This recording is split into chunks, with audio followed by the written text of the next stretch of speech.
All right. So this is the plan for today. I will go over the solution in the lab. Okay, so during the lab session, I'm going to work it out because it takes a little bit of time. I don't want to use lecture time for that purpose.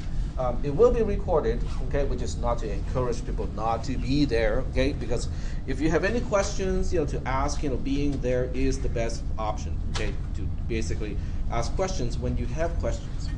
So that's the plan, and then what we'll do today is we are moving forward to talk about floating point number representation.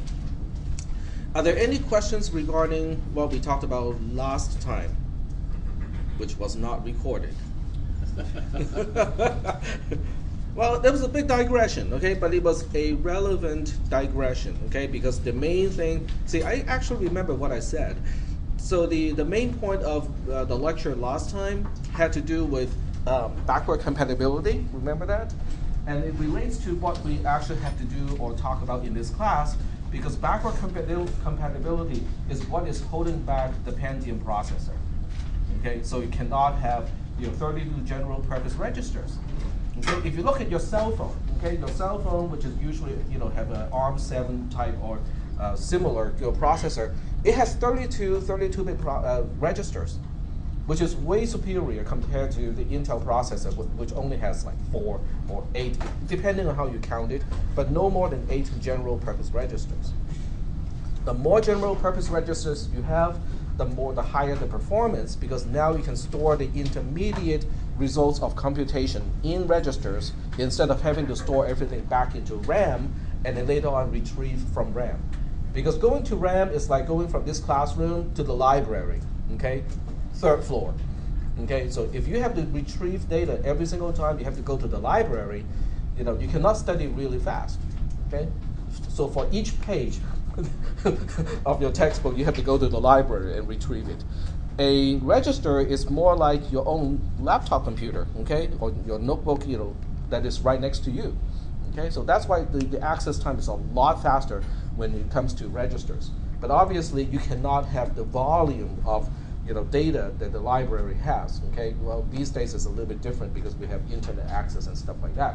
But not counting that, okay, you can only carry so many books with you, so registers can only be up to like 32, 64-ish, but not much more than that.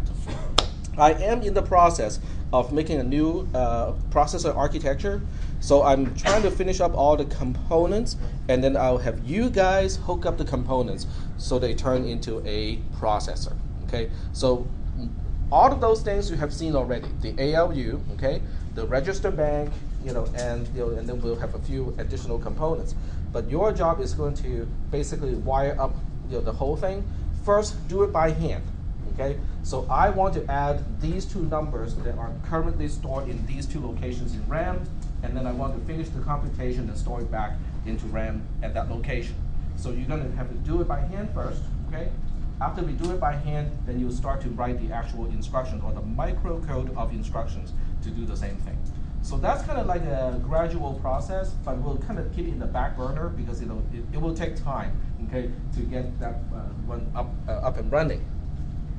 We are done with talking about signed numbers. The main point of signed numbers is simple. We use 2's complement to represent, we use 2's complement as arithmetic negation. That's the best way to describe it. Okay, so by doing so, we do not have to deal with a lot of problems with other types of representation. Actually, we have one thing left that we have to do. Okay, it's how can we compare two numbers that are signed? In other words, both of those bit patterns are representing values in a signed fashion. How do we compare those numbers? I think we have a little bit of that left over, so we'll go over that first. It's already written in the notes here. If you click on subtracting/comparing, all of that stuff is in the notes already. So what I'll do in class is really just to give you an example so that I can illustrate what I mean, by the overflow flag is the one that is important, okay? So what we'll do first is to basically define the overflow flag first. The overflow flag for subtraction is basically saying the sign of the result does not make any sense. Okay, so how can that happen? If you look at the number wheel, okay, the number wheel is one really good way to look at things. Okay, we have 0 here. We have in signed representation, 1000 as a bit pattern is representing the value of -8, not 8. Okay, because the most significant bit is a 1. Are we doing okay so far? Do you guys still remember this? Okay. So we have the usual stuff. You know, this is the value of 1. It is represented by the bit pattern of 0001. And we have 1111 here, which is representing the value of -1. So the inner portion of the wheel is the binary representation. Those are the zeros and ones that we store in memory. And then the outer part is the value they are supposed to be representing if we choose to look at the bit pattern as a signed number. Are we still doing okay so far? Is that okay? All right. So usually, if you rotate the wheel in a certain way, if you go from 1 to 2, everything works okay. Okay? Because when you subtract -1 from 1, you get 2. Okay? When you subtract -1 from 2, you get 3, and so on. Okay? But the sign makes sense because when you subtract a negative quantity from a non-negative number and end up with a non-negative number, it makes perfect sense. That all happens okay until you get to 7. 7 is 0111 in binary. If you subtract -1 from 7, you should get 8. But instead, what do we get? We get -8. So the sign does not make sense in that case anymore. Is that okay?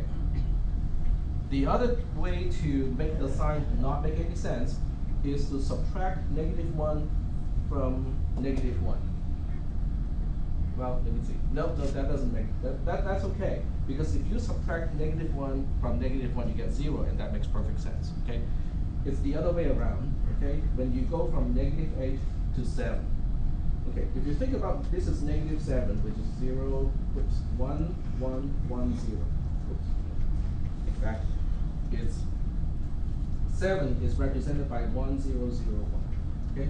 So if you subtract 1 from -7, you get -8. Makes perfect sense, right? What happens when you subtract 1 from -8? You get 7.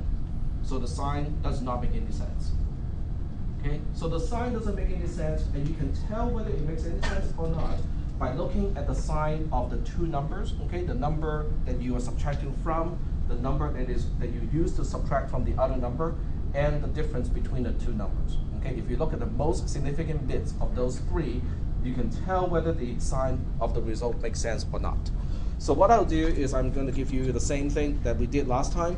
So let's say the first number starts with the most significant bit of A, and we're dealing with 4-bit numbers here.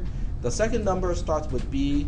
It's just a placeholder for whatever bit, a 0 or 1, that we have here. And the difference, okay, the result of the subtraction has the most significant bit of C. So in this case, A, B, and C are all variables. They're basically representing the zeros and ones as most significant bits of the three things that we just talked about. In this case, the overflow flag can be defined. There are two ways to make the overflow flag turn into a 1. So what we'll do is, okay, tell me what these two ways are, and then we'll do a OR, okay, a disjunction. Okay, so, well, let me just spell out OR here. Okay, the first way to make it true is the first scenario, okay? We are subtracting -1 from 7, and then we get a negative number, okay? That does not make any sense. Okay, when we are subtracting, when you look at 7, what is the most significant bit of 7? It's a 0, so how do you turn 0 into a 1? Negation, right? So we say not A, okay? And what about -1? Because -1 is what we are subtracting from 7. What about the representation of -1? We only want to focus on the most significant bit. 1. It's a 1, okay? And the 1 is already a 1, we don't need to negate it. And what about the difference in that case? When we subtract -1, excuse me, when we subtract -1 from 7, what is the sign bit or the most significant bit of the result? What is the most significant bit of this one here, this will happen. It is a 1. Okay. So that means if you look at this equation, let me just highlight what I'm talking about here. So that means if you focus on not A and B and C, this expression, this conjunction is true if and only if we cross this hidden boundary. Okay? Which is one way to make the sign of a subtraction not make any sense. Is that okay? Does everybody understand why the highlighted portion of this expression is one way to say, hey, the sign of the result of this subtraction does not make any sense. It only needs to look at the most significant bits of the numbers involved. The rest of the bits do not really, we don't need to look at those other bits. Is that the goal of the overflow flag, is Yes. to make it not make sense? No, the overflow flag is an indicator, okay? The overflow flag is an indicator. It turns on, it's kind of like a check engine light. Because, it's saying, oh, something is not right, and it lights up. Okay, in this case, it's not just something that is not right.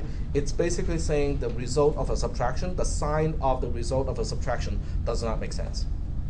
Okay, it's not necessarily an erroneous condition, by the way. Okay, the overflow flag does not indicate there's a problem. It is simply an indication. Okay, okay. What about the other way? The other way to make the sign not make any sense is when we cross over from -8 to 7. When we subtract 1 from -8, we end up with 7, and the sign obviously does not make any sense. Because if you subtract a non-negative quantity from a negative quantity, you should end up with a negative quantity. But in this case, we end up with something that is non-negative. Okay? So let's see how we can code it with a conjunction. What is the most significant bit of -8 as a 4-bit number? 1. Okay, so we just say A because it does not need any negation. What about a non-negative quantity like 1? 0. Okay, so we need a negation because we want to turn it into a 1. That's how we can say if this and this and this are all true, then we have a problem. Okay, or we have the overflow condition.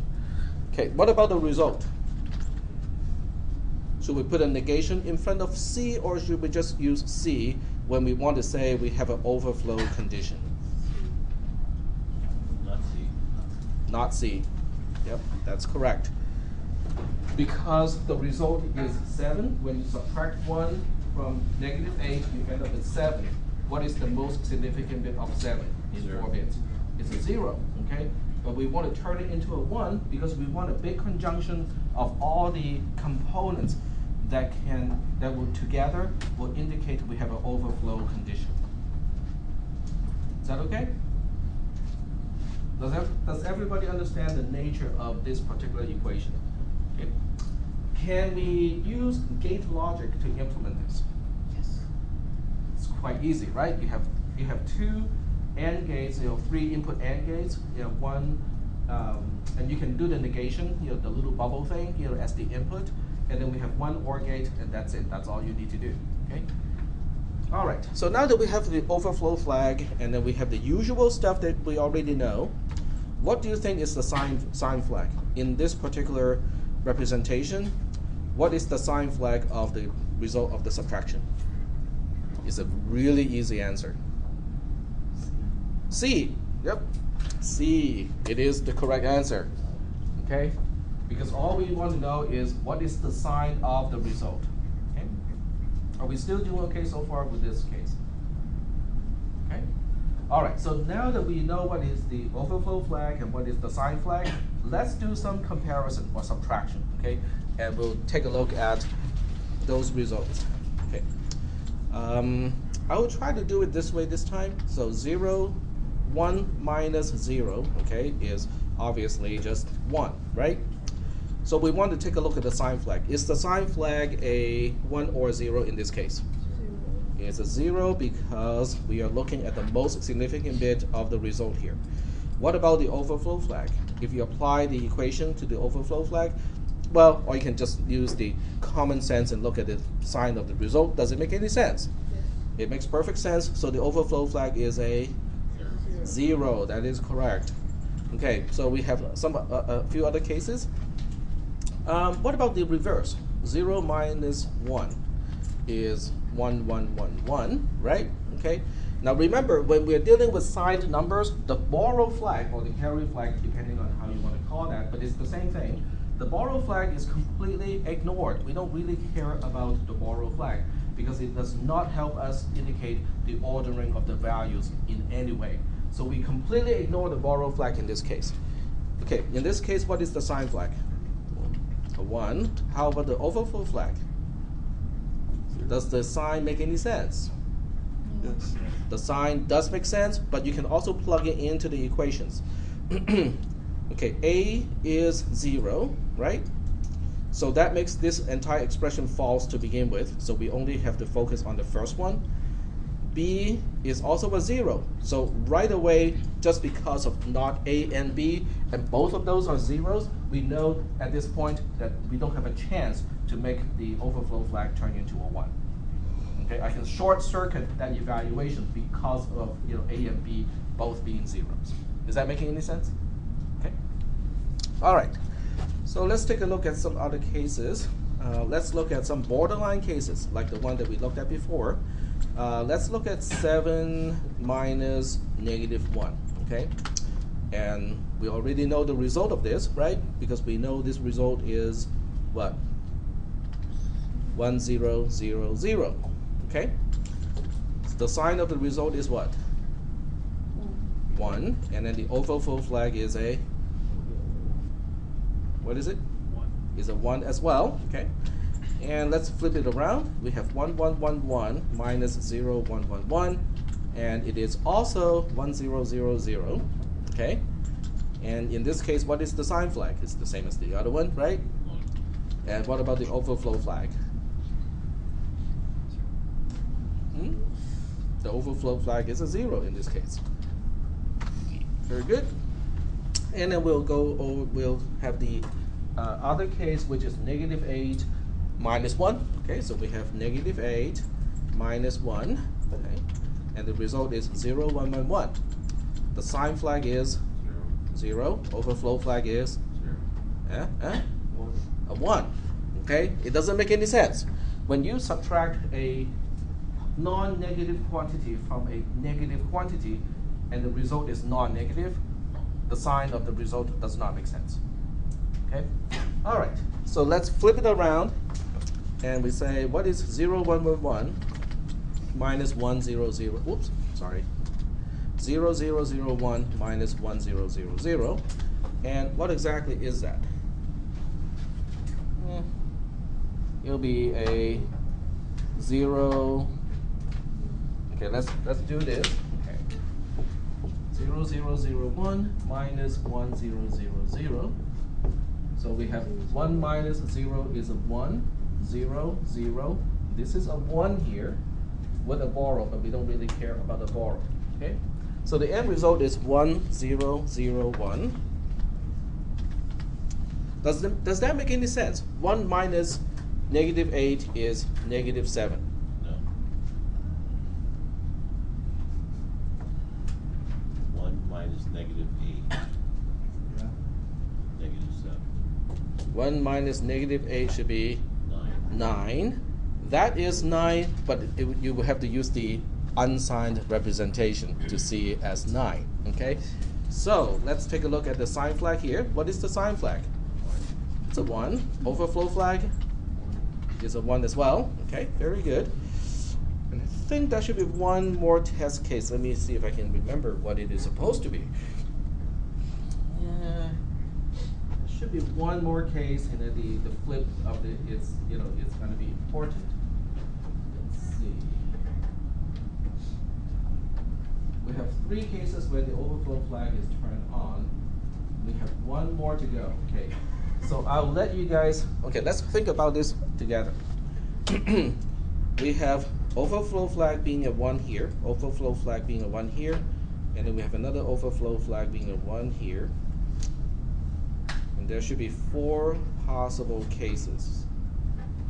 Oh, I think we have accounted for all the cases already. There are 6 here. Okay. So out of these 4 cases, let's look at the result of comparison. In this case, we only want to see whether the first number is less than the second number. Okay? So we want to look at this relationship. Is this true or false in this case? It's false. False. Okay, very good. What about this one? Is 0 less than 1? That's True. Okay. Is 7 less than -1? false. False. Is -1 less than 7? True. True. Is -8 less than 1? False. Is -8 true. less than 1? Sorry. True. Okay. Is 1 less than -8? False. False. Okay, very good. So I still think we're missing one test case, but even from here, you can see a pattern. Okay, look at all the cases when the less than is true. What do you notice? Okay, so I'll just pick out the columns for you. So we want to look at this column here, or this row. We look at this row, and then we look at this row here. What do you notice? What is common between those 3 rows? Exclusive OR. Very good. Okay, so you can observe that the sign flag and the overflow flag are different. Okay, if one is 0, the other one is a 1. Are you guys making that association or that observation? Right? When the answer is false, it is not less than, the sign flag and the overflow flag are always the same. Either they're both 0s or they're both 1s. Are you guys all making that observation? Yes. Okay? So that means, if we want to tell whether a number is less than the other number, we can now, kind of imagine that we have one extra flag. That one extra flag, I'll just call the L flag for less than, not to confuse it with the borrow flag, okay? But this can be defined as the sign flag, exclusive OR with the overflow flag. That will tell us whether a number is less than another number when we want to use the signed interpretation. When we say, okay, these big patterns are representing signed values. That's basically how we do comparison for signed numbers. It's basically based on the subtraction, just like before, okay? But we don't focus on the borrow flag anymore, which is only useful for unsigned representation. This time we focus on both the sign flag and the overflow flag. And if you derive an equation like this for L as the less than flag, this is how we can indicate whether a signed number is less than another signed number. Are we doing okay so far with this example here? Can we do this using logic gates? Yes. Because we can do it with logic gates, with the overflow flag, right? The overflow flag, can be done using logic gates. The sign flag itself, you don't need a gate, okay? You just tap the most significant bit out of a subtraction. That's the sign flag right there, okay? And the L flag is just, as exclusive OR with the overflow flag. You can either use an actual exclusive OR gate, or you can use, the usual way of doing it, which is 2 AND gates and 1 OR gate, okay? But nonetheless, we can do all of this using logic gates. Now, what is the significance of all this discussion? Homework. Well, that too, okay? The homework is only important because I want to make sure that you guys get it, right? But the significance of all this discussion is, once again, we have turned arithmetic operations into gate logic. Okay, because less than the concept of whether a value is less than another value is arithmetic. It has to do with quantities, values, and stuff like that. Okay, which goes along with addition, subtraction, multiplication, division, and all the other things that you can do with numbers. Okay, what are we doing here?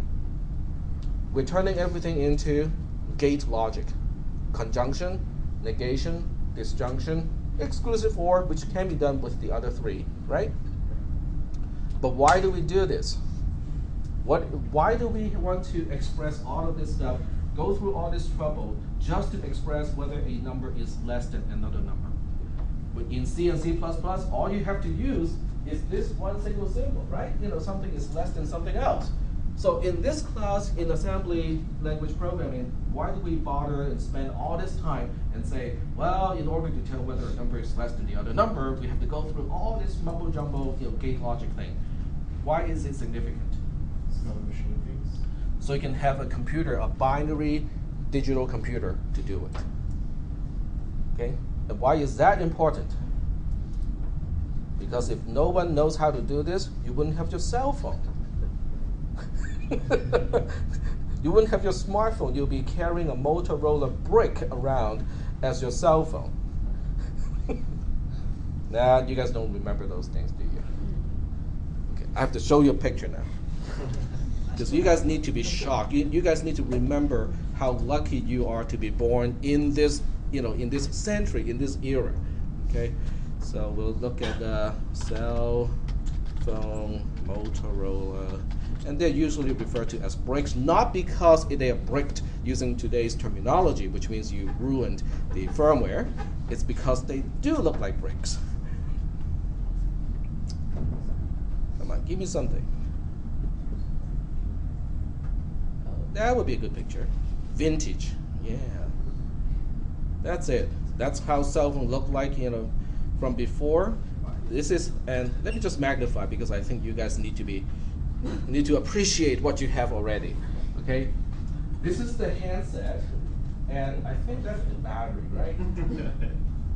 Either the battery or most of the circuitry is in the other thing. Okay, and these are all analog. There's not a whole lot of digital stuff going on. It is partially digital because you can see the display and whatnot, but it's mostly analog. Is it the gray version of more representative of a brick? The gray version of the Motorola? That I don't know, but this is another one. Yeah, that's the one. There it is. That's the beast. Yeah, there you go. You want to carry this thing around on your belt? In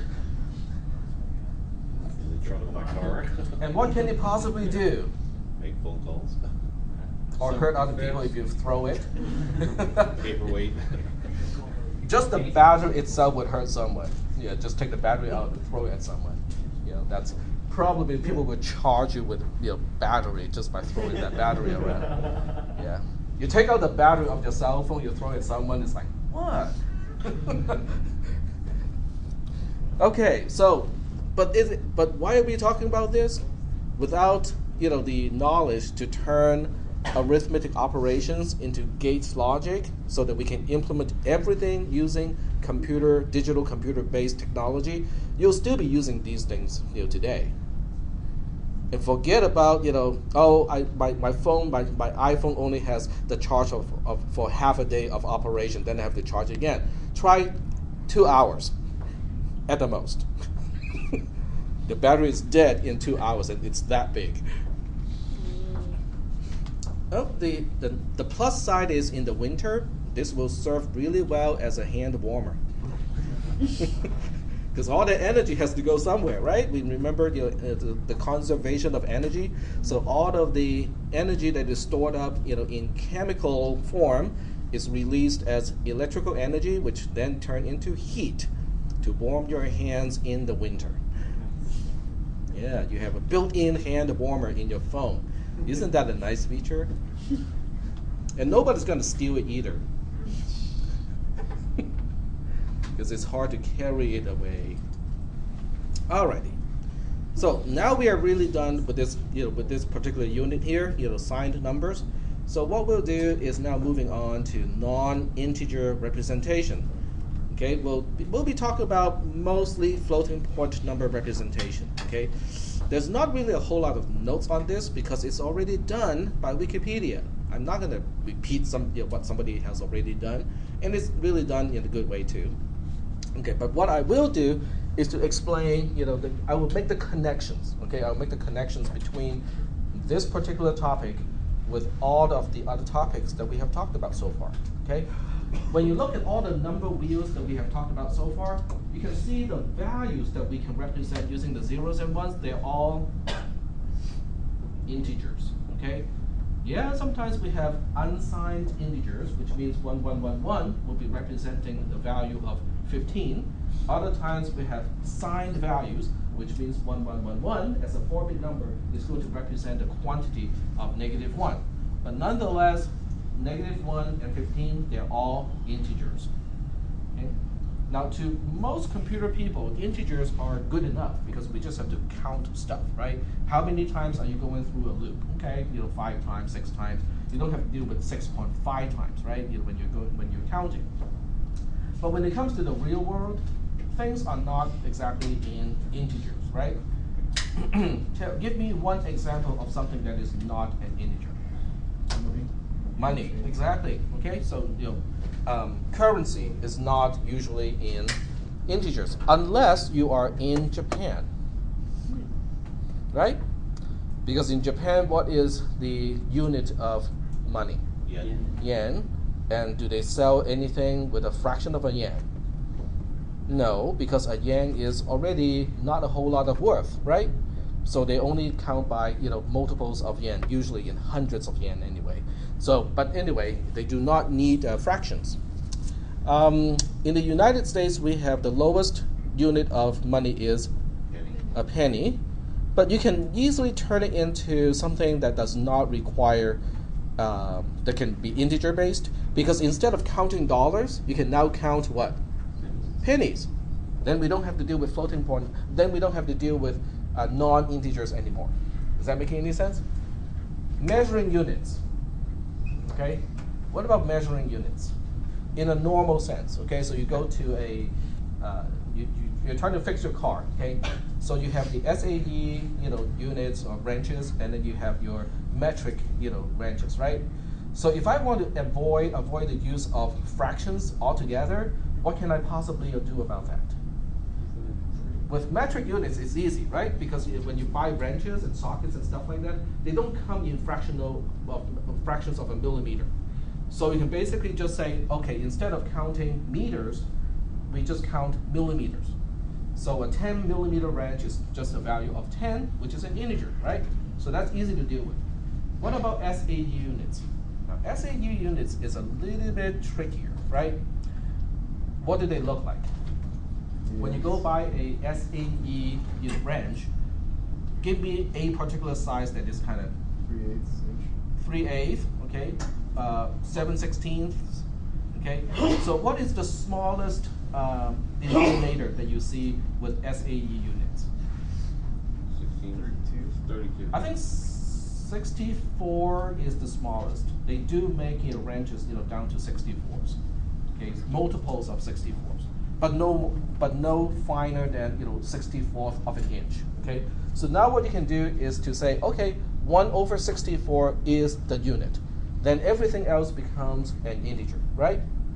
Because if you measure everything in 64th of an inch, okay, how do you represent 5/8? Well, it's 5 times 8, which is 40. So it's 40 units, but each unit is 1/64 of an inch. Okay, so you can kind of avoid using fractions if you choose what unit you want to use to represent values in your program. And then you try to use this approach with NASA, and NASA says, "No, we cannot do this." Why do you think NASA, has a particular problem with this way of getting around using fractional units? What kind of units do they deal with NASA? What kind of stuff do they deal with? What kind of quantities do they deal with? Large. Some can be very large, and some can be very small, right?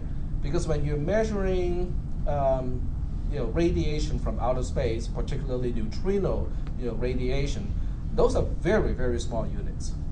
But when you measure distances to planets, even planets, it's a huge unit, right? So you can't really just say, oh, we'll just be measuring in a particular unit, because the range of values that you have to deal with NASA ranges from really, really, really small units to really large units. So now we have a problem, right? Okay, so before we talk about floating point representation, let me just tell you that you already know it, okay? On your calculator, Okay, you guys, most of you have like a TI-82, some kind of scientific calculator. What is one qualifying characteristic of a scientific calculator? What makes it scientific? The exponents. Okay, very good. So when you enter numbers, you can enter a huge number. Let's say we're dealing with 10 billion, okay? Now on a normal calculator, you can type 10 billion as 1 0 and then followed by 9 zeros, right? On a scientific calculator, what is the easiest way to enter 10 billion? 1e10, right? Because it's 1 times 10 to the power of 10, okay? What about really small units like 2 nano? How do you enter the quantity of 2 nano on a scientific calculator? You can do it by 0.000000002. Okay? What is the other way to enter 2 nano? 2e minus 9. Done. Right? Now, E is EXP on most calculators, but it is the exponent key on your calculator to separate the mantissa, which is the part that is not the exponent, from the power of 10 that you're multiplying to the mantissa. Is that okay? Does everybody understand what I'm talking about? Because I don't really have a calculator with this particular installation. Let me see if I do have one or not. Nah, I don't have one. But I can always use the other quote-unquote calculator, because I have spreadsheets. This is one way to abuse a spreadsheet, is say, well, it's a calculator. It's just a really, really big calculator. Okay. No, I don't want to save it. So we go open a new spreadsheet. Okay, so even with a spreadsheet, you can enter a value like 1e10, okay, which is 10 billion. You can also enter a really small value like 2 nano and say, 2e minus 9. That's 2 times 10 to the power of negative 9. Excuse me, no food in the class, please. I know you're hungry, but we are only about 40 minutes away from the break. Okay, so we can use this representation. What is the nice thing about the scientific notation? Shorter. Well, it's shorter for one. Clearer. It's clearer too. It's more clear. But what about the range of values that we can represent using the scientific notation? It's a pretty big range, right? Okay, so you can specify. I don't know the exact lowest range of a value that we can represent here, but I think it has to do with the double precision floating point number representation that we will be talking about. Okay. Do you think we can borrow this type of technique to binary numbers? Yes. Well, the exponent is not the issue, right? Because the exponent is an integer. We can always represent integers in base 2, not a problem. What about the mantissa? Okay, so before we talk about the mantissa, let's talk about some kind of not so reasonable scientific notation, or something that can be fixed a little bit better. So if I give you like 200 to the power of negative 20, something like that, okay? Something doesn't look right to me with this particular value. What is not right about this? You don't have a one digit. The mantissa is not from 1 to 9.999999, okay? Because that's kind of the idea, right? You want the mantissa to only take care of values from 1 all the way right up to, but not including 10. The rest, the magnitude, will take care of that using the exponent, right? So in this particular case, the same number or the same value can be written as 2e negative 18, because the 2 zeros can be taken care of by subtracting 2 from the exponent. Is that making any sense? Yeah. So we can quote unquote normalize floating point, or in this case I'll call it scientific notation. Okay, so we'll go ahead and do that. Okay, in fact the spreadsheet does it automatically. Yep. What if it's a very specific number? What if it is a very specific number? And A huge decimal point higher. but you can always shift the decimal point, Okay. right? because I'm just shifting the decimal point so that the mantissa only takes care of the precision part, okay, the multiplier to the power of 10, and I leave it up to the exponent to take care of the actual magnitude. So in other words, there's always a way to make a number so that the mantissa, which is the part before the e, always between 1 and up to 10, up to but excluding 10. And then I'll leave everything else up to the exponent to take care of. Is that okay so far? Okay. So we can do the same thing with binary numbers, okay? But the problem with a binary number is twofolded. The exponent is not the issue. We know how to deal with the exponent because it is just an integer. The problem is with the mantissa, okay? Because now we are dealing with a mantissa that is in binary. Well, what does that mean? I mean, when we have a mantissa that is in binary, what does it mean when we have like zeros and ones to the right-hand side of the point? I won't call it a decimal point anymore because we're dealing with binary number. So technically, it is a binary point, okay? But it serves the same purpose, okay? So before we will go any further, okay, we'll take a look at a particular value. But we'll do it in base 10 first, and then we'll basically say, okay, since we already know what this means in base 10, let's look at the other number and see what it means in binary. So we'll take a look at this number, let's say 1.928927, okay? What is that? Well, okay, I'll make this a little bit better. 21.927. What does it mean? Well, it means 220 plus 1 plus 0.9 plus 0.02 plus 0.07. And in fact, my son who is in 207. There we go. In fact, my son who is in 6th grade can do this part already. Okay? Well, then I'll make it even more obvious. Okay? Oh, 20. I know what 20 is. 20 is 2 times 10. I know what 1 is. 1 is 1 times 1. So 1 times 1. I know what 0.9 is. It is 9 times 0.1. I know what 0.02 is. It is 2 times 0.01. And I know what 007 is. It's James Bond.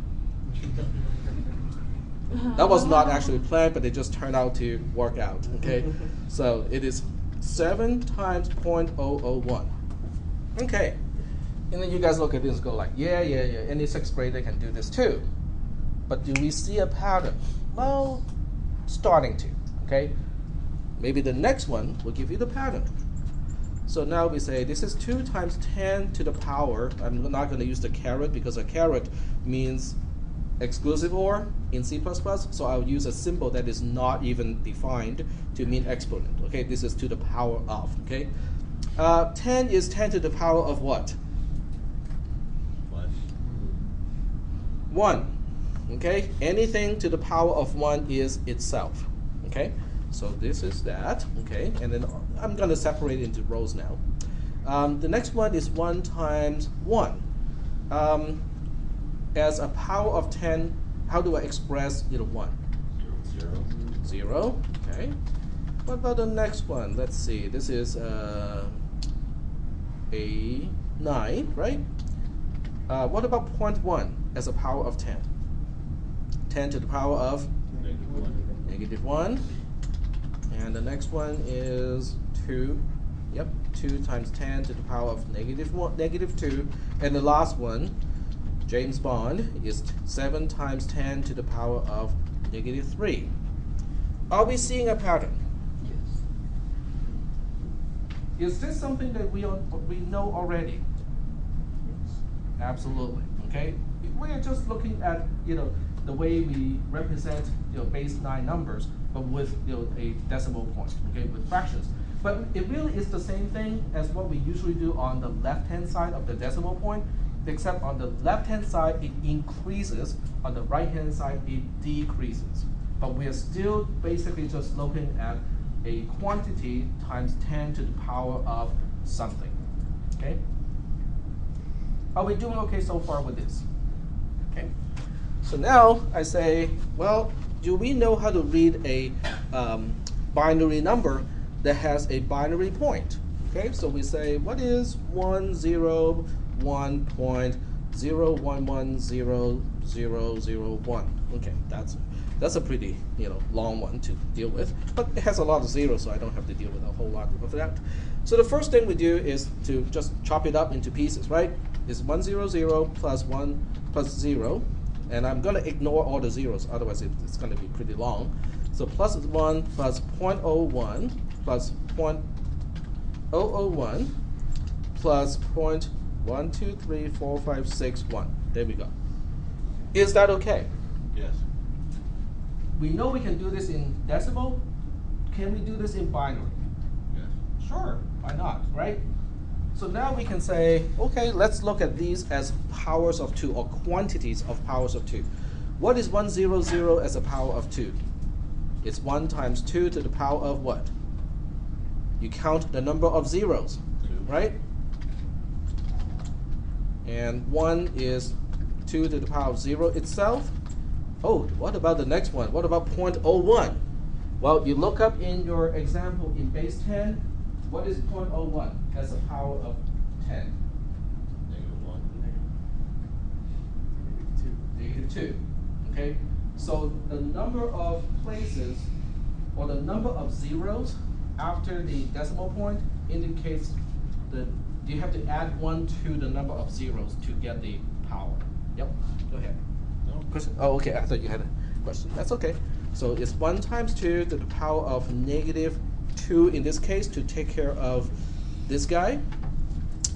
And what about the next one? It is 1 times 2 to the power of -3 because we have 2 zeros. We have to add 1 to it to become the exponent or the magnitude of the exponent. And the last one has how many zeros? 6 zeros. We add 1 to it, it becomes 7. So it's 2 to the power of -7. What does that mean? What is the quantity represented by this? Well, let's go ahead and carry out the calculation, right? What is 2 to the power of 2? 4. What is 2 to the power of 0? 1. What is 2 to the power of -4 and -2? 1/4. What is 2 to the power of -3? 1/8. And what is 2 to the power of -7?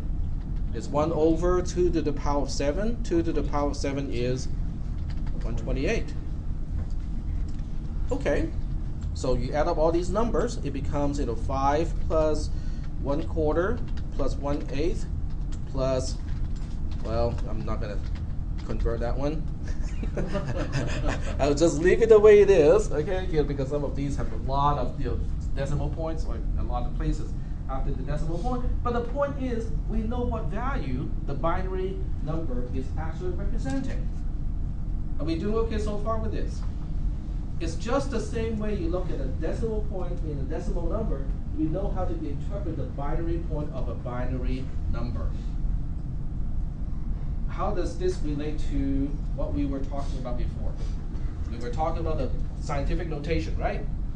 The scientific notation that you are used to on your calculator is a base 10 scientific notation. Now we know how to deal with a binary scientific notation because we can always make the mantissa a number from 1 up to but excluding 2. So you can go from 1.0000 all the way up to 1.1111111, depending on how many digits you can do. Yep. And at this point, we're just dealing with unsigned numbers. Yes, we are only dealing with unsigned numbers because in this type of representation, the sign is represented by its own little flag, so we don't even take a look at that until much later. Question? Yep. Yeah, so for binary scientific notation, we use 2 instead of 10, right? Well, everything would be, every digit of a binary number represents the quantity of a particular power of 2. Okay, just like every digit in a decimal number represents the quantity of a particular power of 10. So it's the same thing. It's just that you're changing the base. You're changing, what number to the power of 5, what number to the power of 10, what number to the power of 2, and so on. Are we still doing okay so far with this type of thing? All right. So what I'll do is I'll give you an example. In fact, this is a good one. This is really a good one here, because now I can, instead of looking at this number as 101.01111 blah blah blah, I can now normalize this number and say, well, you know what? I'm going to move this point to here. Well, if I move that point to here, I have to compensate by multiplying by 2, right? In other words, if I look at this number, okay, I'm just going to make this completely self-sufficient so you don't have to refer to the previous one. This is in base 2. So I'm making sure that I indicate which number is in base 2, because 2 itself is not in base 2. Is that okay so far? Does everybody understand how I can shift the point and make up for that shift by a multiplier at the end? It's the same way you do it in base 10, except we're dealing with powers of 2 and not powers of 10 anymore. Is that okay? Because 2 is 1, 0, okay, so it works out the same way. But then I say, I don't like having 2 digits to the left-hand side of the point, so now I can normalize it one more time by saying, hey, this is really the same thing as 1, 0, followed by the rest of this number, okay, get rid of the other point, times what? 4. Okay, very good. Okay, and 4 is 2 to the power of 2, right? 2 is 2 to the power of 1. So if I want to express this number again, but everything is in base 2, I can now say this. But it's all in binary. Because I'm saying, the first part, the part that is before the E, is the mantissa. It specifies, just a multiplier, okay? And then after the E is a binary number that specifies the power that we're dealing with, okay? But this time it's not a power of 10. This is a power of 2. Okay, so this number is really 1 plus 1 divided by 4 plus 1 divided by 16 plus 1 divided by 32 plus 1 divided by, let's see, 28, 4, 128, 6, 1 divided by 512 times 2, because it's base 2, to the power of 1, 0, which is 2. It is still representing the same quantity, except it is now a quote-unquote scientific notation. Is this still making sense so far? Well, I have just explained the main concept of floating point numbers. Okay? It's called a floating point number because we make the point float all the way to this place. Okay? And the reason why it can float like that, floating all the way to just short of the left-hand side, is because we can adjust the exponent. So the exponent takes care of the magnitude of the number, and then the mantissa takes care of the multiplier to that particular power of 2. Question? Yep. Isn't it easier to float it all the way to the right and make it an integer? Well, as a representation, yes, that's what we'll do, but in terms of concept, this is how a floating point number is. It's just like with a base 10, scientific calculator.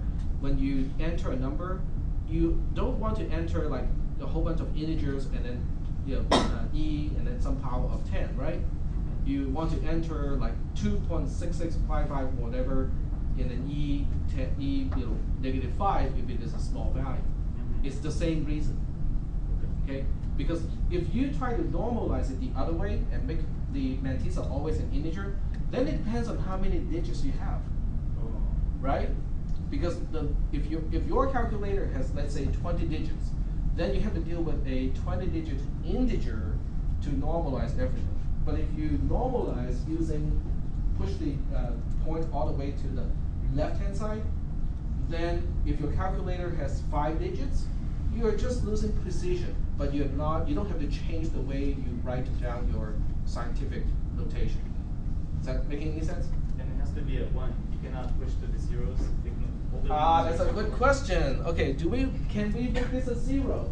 Well, the answer is if you make this a 0, I can always shift the point again to make it a 1. Okay. So that's why it is always a 1 here in a binary number.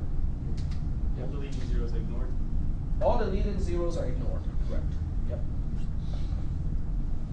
All right. Yes.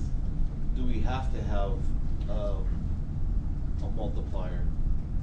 Do we have to have a 1 there? Could we shift it 1 more over to the left and have it be? A point 1. Yes. So we move the point over here. Yes. Well, but why would you do that? I mean, we're doing everything. You're not going to gain anything by doing that. So the scientific notation or the way IEEE does it is to assume there's always a 1 here. Now there's one benefit. It's not very big by putting always a 1 here. Do we need to represent that 1 if it's always there? We don't. So that's why in the IEEE double precision floating point number representation, they assume there's always a 1 here. So this 1 is actually not represented as a part of the number. So we can save that 1 bit to have 1 more bit for the precision of the number. Now, is it helping a whole lot? Maybe not a whole lot, but it is. That's how they do it. Are we doing okay so far with all this stuff? Are we ready to read the actual IEEE double precision floating point number representation? Are you guys sufficiently, warmed up in terms of exponents, divisions, and that sort of thing? Right? You feel like a 6th grader again? Okay, very good. That's what you're supposed to feel like. All right, so I'm going to click on this one. This is actually a page in Wikipedia, which is actually, it did an excellent job with this. All right, so as it turns out, the double precision floating point number is not the only IEEE floating point number representation, but it is the most used one. Okay, so we'll focus on that one. And here we have a typical, floating point number, representation. So what I'll do is I'm going to magnify this.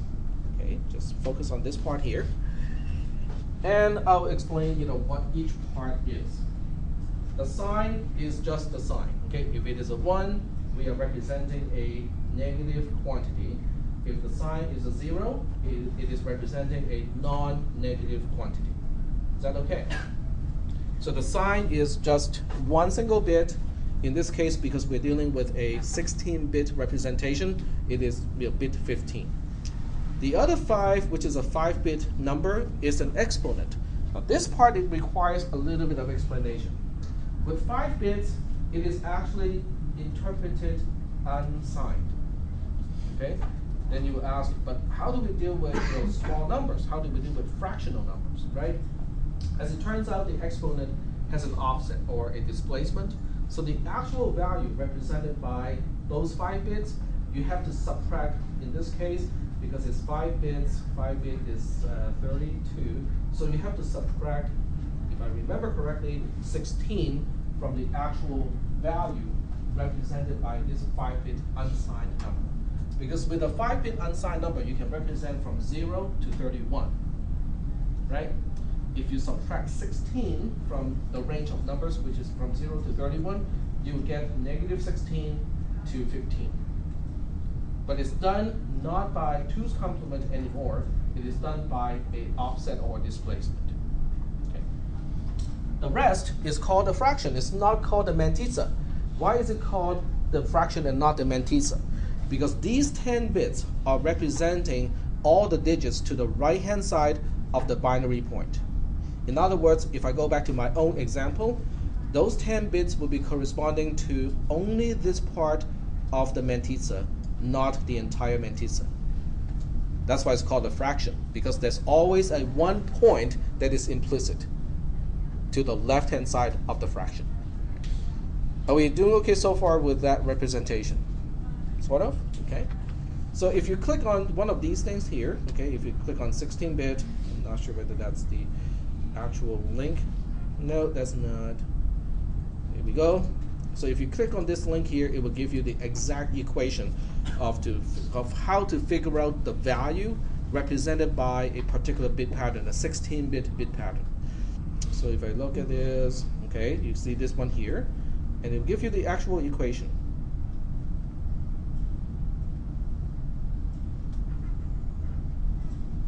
Okay, so if you look at the normalized use, just focus on this one cell here. This is the only part that we're focusing on at this point.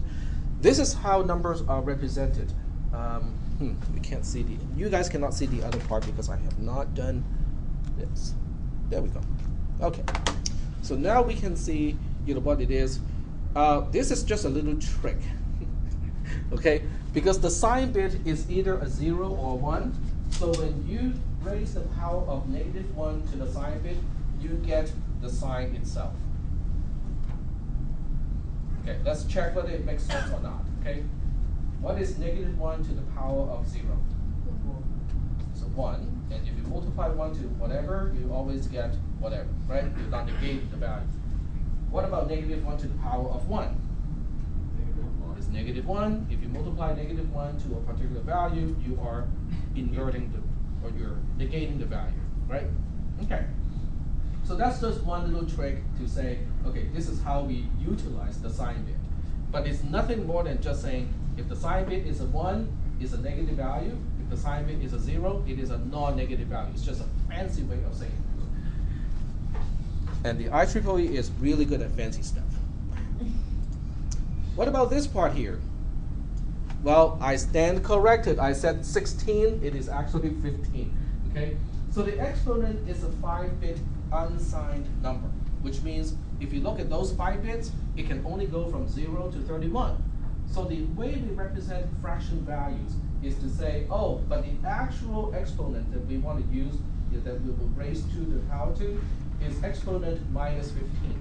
So the actual range of the exponent is going to go from -15 to 16 in this case, because 31 minus 15 is 16. Is that okay so far?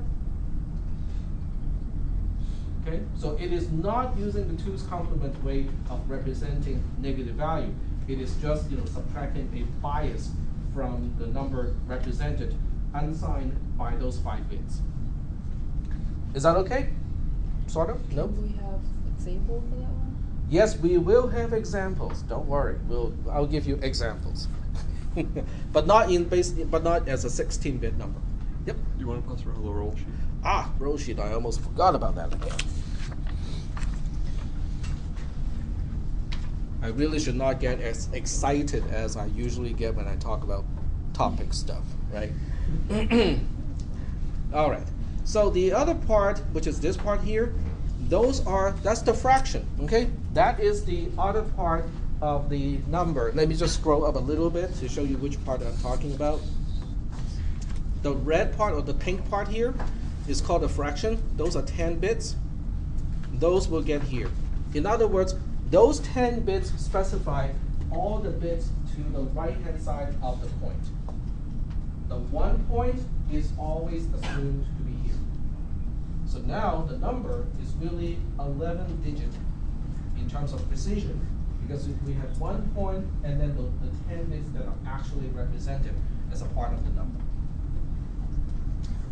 Are we still doing okay so far with this equation here? -1 to the power of the sign bit, which is just controlling the sign of the number, 2 to the power of open parenthesis exponent minus 15 will give us the magnitude of the number as a power of 2 times 1 point, and then the 10 bits that are known as the fraction of the number will give us the multiplier to the magnitude, which is the magnitude is a power of 2. This will give us the multiplier so that we can finish up the value that we are representing.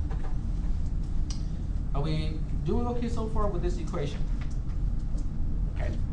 Now, 16-bit floating point numbers are not really used, okay, because the precision of these numbers is awful, okay? They lack precision. For a certain amount of time, people use 32-bit number, which is also called single precision floating point numbers. Okay, that's back in the days when we have the 486, 487 processors, okay? Because when you scale up to a higher precision, you also have to increase the number of transistors significantly in the processor to deal with more precision, okay? But now that we have tiny little transistors, the norm is 64-bit. Okay, so we can, in this class, we can focus on 64-bit numbers. But guess what? It's not really much different from what you already know. This slide here, as you can see from the URL, is only going to talk about double precision. So it has a similar thing that we saw a little bit earlier, which is basically it's just longer, right? If you look at this pattern here, does that resemble the other one? No. Blue, green, and red. Blue is the sign bit, green is the exponent, and then red is the fraction. It's just that the width has changed, right? But they are the same three parts, okay? The very same three parts. When you look at the value represented by these 64 bits, has the equation changed? It's a different way to look at the equation, but has it changed in terms of nature? -1 to the power of the sign. We've seen that already, right? The sign can be a 0 or 1, which means the number can be a negative, the sign can be 1 or -1. So this part is just 1 or -1.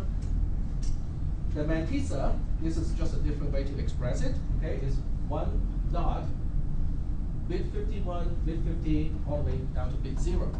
We're just counting the bits, which is the red portion.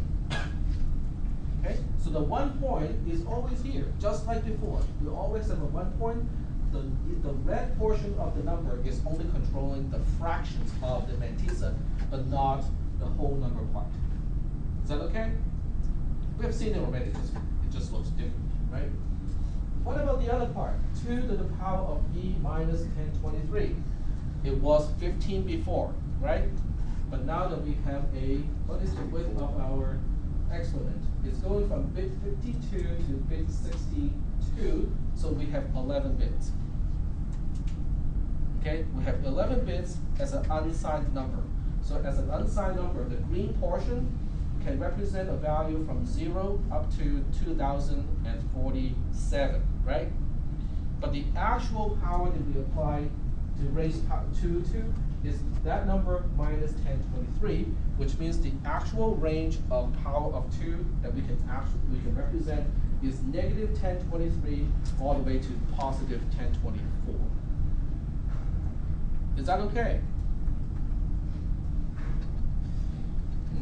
Yes? No? Kind of? Maybe? Okay. We have enough time to test our knowledge. So what we'll do is I'm going to make up a number, a bit pattern, and you guys tell me what value it is representing. So I'll give you the zeros and ones, and you tell me what value it is representing. Okay? So let's go ahead and do this partially. I'll leave this part up so that you can at least see what it looks like. And I'll give you the bit pattern down here. So let me just resize things a little bit here, and then we can do it. There we go. Okay. So I'll give you this bit pattern here. I'm not going to give you anything that's crazily difficult, okay? So we'll just do a 0, and then we'll give you a 1, 0, 1, 2, 3, 4, 5, 6, 7, 8. I have to count again. Sorry. 1, 2, 3, 4, 5, 6, 7, 8, 9, 10, 11. Okay, there we go. And I'll give you a, just a 1 here, and then followed by all zeros. Okay, so the rest are all zeros. Okay, so what do you do with this? How do you do this? You have to separate the 3 parts first, right? So that's what we'll do. We'll separate the 3 parts. The first part is the sign, which is on its own 1 single bit. The next 11 bits are the quote-unquote exponent. So we have 11 of these, right? 1, 2, 3, 4, 5, 6, 7, 8, 9, 10, 11. Okay. So there we go. This is the other one. And then the rest, which is from this one and all the way to the end, that's the last part. That's the red part, right? Yes? So I'm sorry, how many zeros are between the first and last one? The entire thing has No, 64 bits. In that one, yeah. 11. There's 11 zeros. There should be 11 digits. Okay, that's what I'm. 11 digits. Okay. So now we look at the sign. Okay, what is the value of the sign itself? Come on, that's easy. What about E, which is the unsigned interpretation of this particular number? It's 11 digits, okay, and we have a 1 as the most significant bit, and then we have a 1 as the least significant bit. So what is that? 1025. 2 to the power of, sorry? 1025. 1025 is the answer. Okay, so 1025, which is the reason why we know what it is 2 to the power of 10 plus 1. That's basically why we have that. Okay. What about the fraction? Well, the fraction is just 0.1 blah blah blah blah blah blah blah in base 2, which is what we know as 1/2. Right? Okay. Well, that's good because it's giving us a general breakdown. Now we plug all of this stuff into the equation. Okay. So now that we have the fraction, the sign, and the E, I'm going to scroll in the web page, or I can just move this one out of the way and look at this equation here. Yep. So, can we write 2 to the power of 11 instead of 10 plus 1? What? Say again? So No, the plus 1 is after the to the power of. So that should be in parentheses. Usually that is not the case, but if you want to, we can do it this way. Because to the power of has a higher precedence than adding. That's a usual way of interpreting a expression. Okay, so now we focus on this thing here because this converts the binary bit pattern into an actual value. Yes? Isn't there implicit 1 point before the 1? No, because this part, the F here, is really just specifying this quantity. Okay, so so F is really just the sigma, okay, and that's just 0.5. Okay, so we plug in this whole thing and see what we're dealing with here. So we have -1 to the power of sign, okay, that really is the easy part, and then we have 1 plus just 0.5 because we only have bit 51 being a 1, okay. And we have to multiply that to 2 to the power of -1, but everything else are zeros. So that's why the sigma is easy to calculate in this case because we have 51 zeros and only 1 bit being a 1. Okay. Okay. And that takes care of. So this part takes care of this entire chunk here, and we just have the magnitude to deal with, which is 2 to the power of E. Well, E is 1025 in this case, minus 1023. The bias of 1023 is always there. That is part of the definition of an IEEE double precision floating point number. Okay, so the way the 1023 is just always going to be there. Okay, all right. So let's go ahead and finish this up. What is -1 to the power of 0? That's just 1. Okay, I used the wrong symbol here. That should be a multiplication. Okay, so 1 times 1 plus 0.5 is just 1.5. Okay, that's easy. What about the other part? 1023 minus 1025 minus 1023 is 2. So we'll just go ahead and say this is 1.5 times 4, and 1.5 times 4 is otherwise known as 6. Great. Okay, we have 7 minutes or 6 minutes and something left. Let's check it. Okay, just because I claim that's mumbo jumbo bit pattern means 6 doesn't mean it's really the case, right? If there's one thing you learn from my classes, what have you learned? You always validate and check yourselves, right? Okay. Not only because sometimes I, slip and give you the wrong number and give you the wrong equation, but two, when you do the validation yourselves, you are studying on the fly in class because you're applying what you just learned, and there's no better way to study than that. Okay. Okay. How can we check this? This is about the use of tools. Okay. So what kind of tools do you think I'm going to use in this case? Calculator. Well, let's check with G++ or GCC and GDB, right? My favorite tools for stuff similar to this. So now the question is, but how are you going to do this? Well, we'll do something like this, okay? The program is going to be deceptively simple. So what we'll do is we'll go ahead and write the program. I'll just call it 6, okay? Because that's what we are after, okay? So we'll say int main. And because we're dealing with a 64-bit number, I'm going to say, okay, this is what I'll do.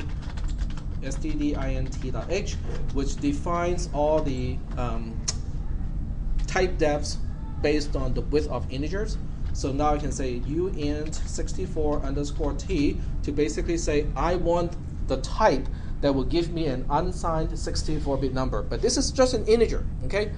And I'll just call this integer x. And then I'll initialize x to the bit pattern that we end up with, on the other side.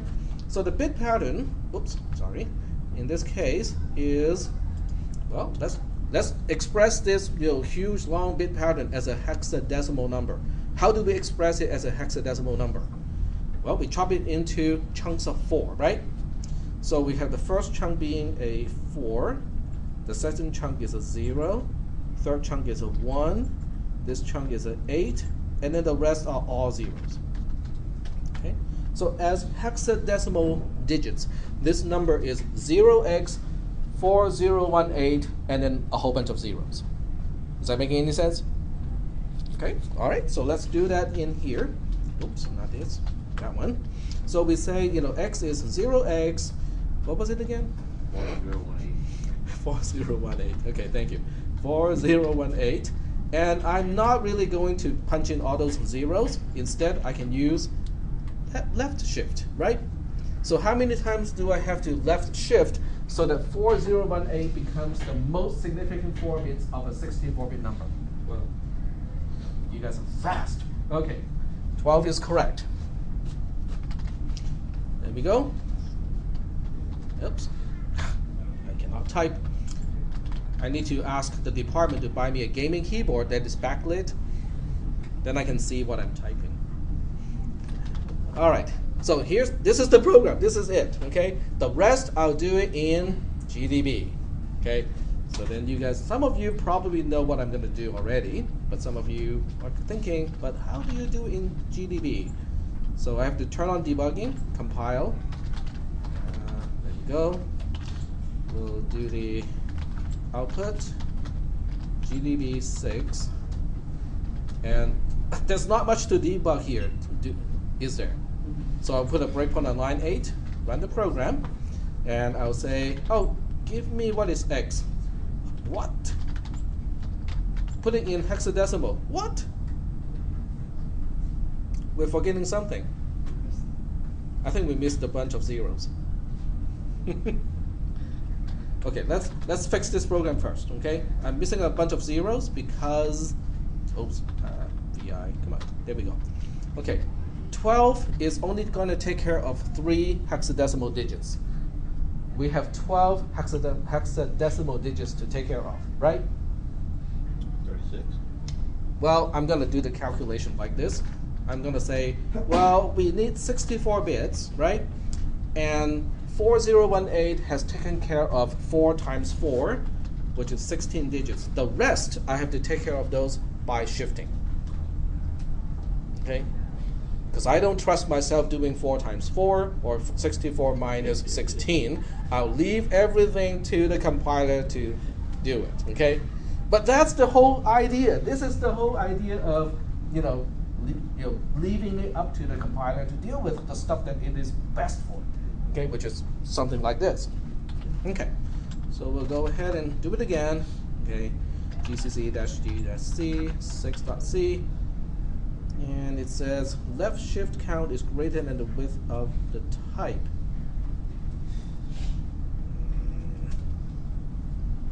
Oh, you know what? I know why. Because it sees this number. If you have a constant and you don't typecast it, what is the default type? It's a 32-bit signed number. Okay? So if you shift a 32-bit number 48 times, what do you get? Zeros. Zeros, exactly. So that means I have to typecast this number first. There we go. There we go. Yeah. Okay. GCC-G-C 6.C -O GDB 6 and put a breakpoint on line 8. Run the program, and I print X. Yeah, that looks about right. Because if you print it in hexadecimal, go ahead and count the zeros. I think there are 12 of them. Looks like there are 12 of them, right? Okay, but the question is it really the value of 6 if I choose to look at these 64 bits using a interpretation of double precision IEEE floating point number format? Well, what are you going to do? That doesn't help. That gives you the bit patterns, which is what we started off with. And print can also print as a floating point number, which is let's see, float is f. Okay, so print /f x. That's not helping. Oh, actually it does. Okay. Well, okay, but that's not what I wanted it to do, because there's a trick to do this in C++. It was in C. So the way to do this in C is to say print, okay, dereference double pointer $x.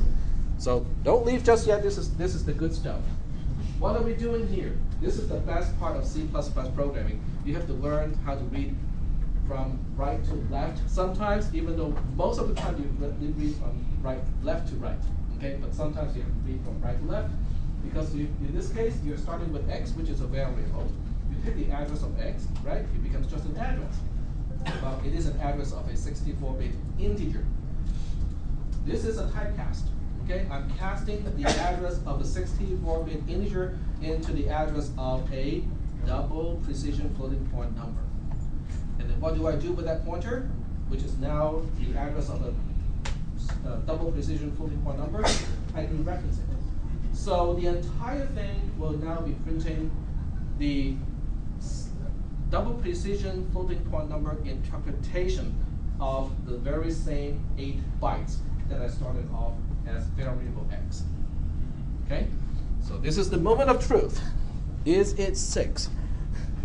It is. Okay, so that's the end of today's lecture. In the lab, I'm going to give you the answer to the division problem. And of course, we hope the recorder is on this whole time.